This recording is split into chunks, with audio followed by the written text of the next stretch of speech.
Salut, c'est Major Mouvement. Je suis aujourd'hui avec Nico de Monsieur Clavicule. Salut Greg. Donc nous sommes collègues. On est confrères. Confrères. Ouais. Ah oui, moi je te dis je veux être collègue avec toi, toi tu me dis tu veux être confrère. Ok, Bah, c'est plus pro. Tu dis ça parce que toi t'es ostéo et pas moi. Ouais, c'est ça. Donc aujourd'hui on va parler du débat kiné-ostéo. Non, c'est pas vrai. Tu sais que j'utilise la machine Uber Ouais, 360. je Toi sais. tu ne l'utilises pas. Pas du tout. Et Ouais. question régulière, tu me dis mais franchement.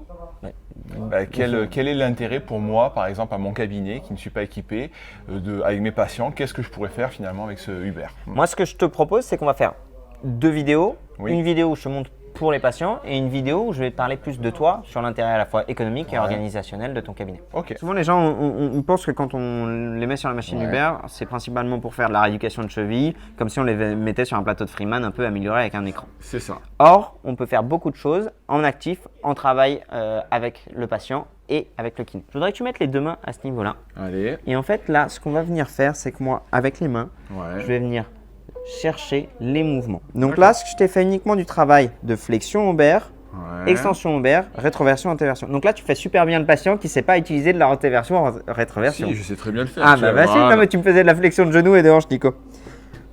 Bon Dieu, mais qu'est-ce qu'il... Ah, merci. Voilà. Essaie de moins guider, essaie de plus Vous laissez aller. suivre. Ouais, Voilà.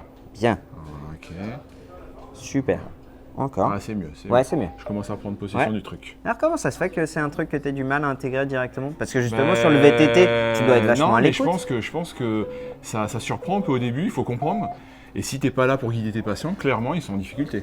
Donc là, vu que tu arrives bien à ressentir au niveau de la sensation, en fait, où l'idée c'était vraiment, c'est de la mobilisation passive, que tu suives en fait Ok. le bassin. Ouais. Voilà. Et par contre, on peut voir sur cette mobilisation passive que tu as un petit déficit de rétroversion de bassin.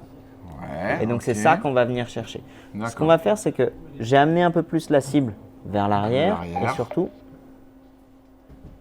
je vais réduire la cible pour t'obliger justement à venir chercher. Je vais fixer les étages supérieurs au Ok. niveau thoracolombaire Ok. et toi venir prendre le mouvement en amplitude, ouais, uniquement finalement au niveau de l'antéversion et rétroversion de bassin. Ok, je le sens, ouais. Franchement, c'est intéressant parce que finalement, nos patients ont du mal à le faire Bien quand sûr. on leur montre à quatre pattes, par exemple, ou allongé sur le dos. Ou sur le ballon. Et ou- là, vraiment, comme on se laisse aller, ben, on arrive vraiment à ressentir bien le mouvement assez profondément. Et en fait, ce qui est hyper intéressant, là je te l'ai montré pour les lombaires, mais tu l'as Ouais. évidemment thoracique, omoplate, coude, genou, cheville, c'est pépite. Ouais. Dans une autre vidéo, on va vous montrer comment l'intégrer à la fois auprès de vos patients, éventuellement d'un point de vue financier aussi, comment ça peut se passer pour pouvoir le promouvoir auprès de vos patients, quel Ouais. type de règlement vous pouvez demander à vos patients et l'intégrer à fond dans votre démarche. Salut!